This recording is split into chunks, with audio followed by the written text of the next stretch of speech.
탄핵 선고 순서에 따른 변수 분석. 선고 순서 한덕수 대통령 최상목. 가정 한덕수 탄핵 심판 기각 또는 인용. 대통령 탄핵 심판 인용 확정. 최상목 탄핵 심판 미정. 하지만 탄핵 소추된 상태에서 대통령 권한대행 수행 중. 시나리오 1 한덕수 탄핵 기각 대통령 탄핵 인용. 한덕수가 대통령 권한대행 수행. 한덕수 총리가 탄핵 기각되면 즉시 총리직 유지.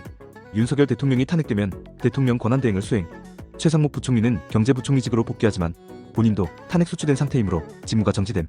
결과 대통령 탄핵 이후에도 국정 공백이 최소화됨. 한덕수가 대통령 권한대행이 되므로 정부 운영이 상대적으로 안정적. 다만 최상목이 탄핵 소추된 상태이므로 경제부총리 역할을 수행할 사람이 필요해짐. 경제 분야에서 일부 공백이 발생할 가능성이 있지만 정치적 리더십은 유지됨. 정치적 의미. 헌재가 한덕수를 기각함으로써 대통령 탄핵 이후 전국 혼란을 최소화하려는 의도가 있었을 가능성 큼. 한덕수가 대통령 권한대행을 맡음으로써 국정을 주도할 인물이 존재. 국민의힘은 전국 운영의 주도권을 일정 부분 유지할 수 있음. 민주당 입장에서는 정권 교체의 충격을 극대화하는 전략이 실패할 수 있음. 시나리오 2 한덕수 탄핵 인용 대통령 탄핵 인용 최상목이 대통령 권한대행 수행. 한덕수 총리가 탄핵되면 즉시 총리직 상실. 윤석열 대통령이 탄핵되면 최상목이 지속적으로 대통령 권한대행 수행. 하지만 최상목도 탄핵 소추된 상태라 헌재에 최상목 탄핵 심판 결과가 나올 때까지 탄핵 소추된 권한대행이라는 초유의 상황 발생. 결과 최상목이 대통령 권한대행을 하다가 본인이 탄핵되면 다시 새로운 권한대행 국무위원 서열상 후순위 필요해짐. 국무총리 대통령이 모두 공석이 되면서 정치행정 리더십 공백 심화. 헌재가 최상목 탄핵을 신속히 처리해야 하는 압박이 커짐. 정치적 의미. 한덕수 탄핵 인용으로 인해 국정 운영 리더십이 매우 약화됨. 탄핵 소추된 상태인 최상목이 대통령 권한대행을 맡게 되어 법적 정치적 논란이 거세짐.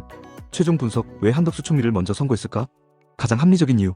대통령 탄핵 이후에 권한대행 체제를 미리 확정하기 위해 한덕수를 먼저 선고함으로써 그가 권한대행을 수행할지 여부를 먼저 결정. 한덕수가 기각되면 대통령 탄핵 이후 국정 운영 안정성 확보 가능. 한덕수가 인용되면 최상목이 대통령 권한대행을 맡게 되지만 최상목도 탄핵 소추된 상태라 전국이 더욱 불안정해질 수 있음. 어차피 대통령 권한대행 체제라고 한다면 한덕수 총리 체제가 더 안정적이라고 판단한 것임. 결국 헌재가 한덕수를 먼저 심리한 것은 국정 운영의 불확실성을 줄이려는 조치로 해석 가능. 결론 요약. 한덕수 탄핵 기각 대통령 탄핵 인용. 시 한덕수가 대통령 권한대행이 되어 국정 운영 안정적. 한덕수 탄핵 인용 대통령 탄핵 인용 시 탄핵 소추된 최상목이 대통령 권한대행을 맡게 되어 현재와 같은 상황 지속. 헌재가 한덕수를 먼저 선고한 것은 대통령 탄핵 이후 국정 운영의 공백을 최소화하려는 조치로 해석 가능.